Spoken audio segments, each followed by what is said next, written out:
Trish, and this is Fold of the Week, a show where I share powerful print marketing ideas to help you achieve success on any budget. This week, I have a fun idea that's all about creating intrigue and interaction with a classic sleeve mailer format. I've got 2 examples to show you, so let's take a closer look. This is a very cool idea from PNC Bank. It's a Scrabble-themed sleeve mailer that mailed in a clear envelope. There are square windows with jumbled letters. I hope you can see the high-gloss UV coating on the pieces that add a lot of contrast. Slide the insert out and a message is revealed on the left and the right. Flip it over for the marketing copy on the back of the insert. This is a locked sleeve mailer where the insert does not come all the way out. There's a folded edge on the insert and a folded edge on the sleeve, and they snag and lock together at the last second when the insert is almost all the way out.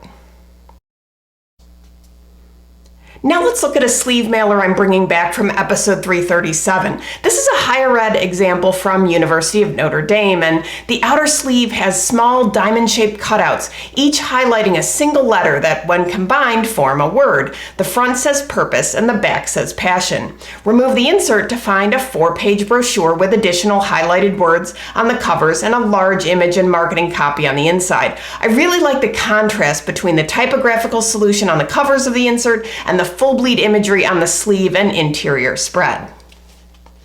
For this concept to work, you need to think of the sleeve mailer not as a sleeve and an insert, but instead as 2 components that work together to deliver a message that can be static, like the Notre Dame piece, or evolving, like the PNC Bank sample. On a production note, you're die cutting the sleeve anyway, so adding a few cutout shapes to the sleeve panels can add a lot of intrigue and engagement without adding much to the production cost. Sounds like a win-win to me. A very special thanks to the creators of the samples featured in this episode for sharing their solutions with us. If you've ever been inspired by something you've seen on the show, please consider folding it forward and sharing your work too. If you're looking for more ideas, downloads, and templates, visit foldfactory.com, and remember, think finishing at the beginning. I'll see you next week. Bye.